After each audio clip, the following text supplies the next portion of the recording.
इन्होंने साफ साफ बोला है कि जो ट्वीट आप देख सकते हो कि हम करौली के जादौन राजपूतों से निकले हैं, करौली रायघराने से निकले हैं। और इनकी एक वीडियो भी वायरल हुई है, जो ऑडियो आप सुन सकते हो। The third point in the same matter is that हम लोगों का जो हाउ शुड आई से जो इस हम लोगों का जो फैमिली ट्री है, अगर आप इसको ट्रेस करते जाएं तो हम लोगों का जो निकास है वो आपको राजपूतों में से मिलेगा। सो इस चीज को, and this is a historical fact, I have not said anything wrong here. तो भैया जिसके बाद जाट समाज में बहुत ज़्यादा रोष दिखाई दिया, और आप देखिए कि लगातार इनके द्वारा बहिष्कार करने की वो किया जा रहा है। लेकिन जब राजकुमार ने खुद बोल दिया, जो मतलब कि वो उन्होंने सीधा बोला कि हम राजपूतों से निकले हुए हैं, अब बाकी वाले क्या बोल सकते हैं? उनके पास पहले भी वंशावली है जो हमारे पास पड़ी हुई है। तो आपको मैं बताता हूँ कि पूरी वंशावली कैसे है, जिसको नकारा नहीं जा सकता। बहुत सारे इतिहासकारों ने यही वंशावली बताई है। भरतपुर जो रायघराना जाट गोत्र का माना जाता है। जाट अपनी उत्पत्ति जादौन राजपूतों से मानते हैं। इस राजवंश के मूल जो ठाकुर राजपूत हुए हैं, उनकी वंशावली करौली के जादौन राजघराने से मिलती है। तो भाई भरतपुर राज परिवार अपनी वंशावली ठाकुर थानपाल से शुरू करता है, जो कि एक राजपूत थे।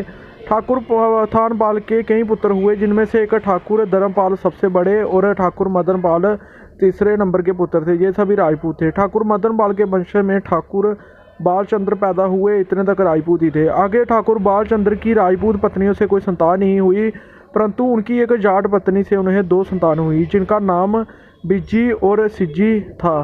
परंतु कुछ जाट इतिहासकारों और जाटों का नया इतिहास नामक किताब के अनुसार बालचंद्र जादौन ने एक दिन किसी सरोत जाट लड़की का डोला लूट लिया और उसकी शादी की। ये बात आज की तरह बालचंद्र जादौन के परिवार और ठाकुर समाज को स्वीकार नहीं थी।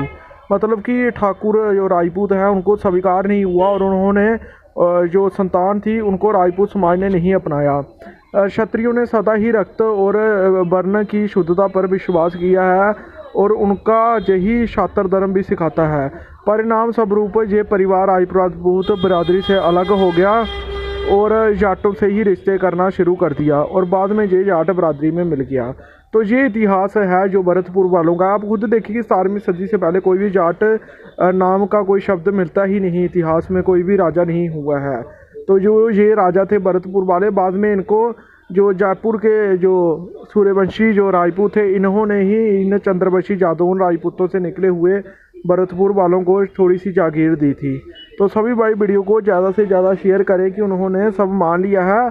अब आप जो भी बोलो, लेकिन सच्चाई उन्होंने, जो रॉयल फैमिली है, उन्होंने खुद बोला है कि हम जादौन राजपूतों से है, इसलिए वो ठाकुर भी लगाते हैं अपने नाम के साथ। और जो आप देखिए कि बबर कबर जो राजपूतों के सरनेम हैं वो भी लगाते हैं। उनको ये मानना ही पड़ा, क्योंकि राजस्थान में बहुत सारी रियासतें हैं। आप देखिए कि इसके साथ ही लगती है करौली राजपूतों की, इसके अलावा जयपुर राजपूतों का, दौसा राजपूतों का।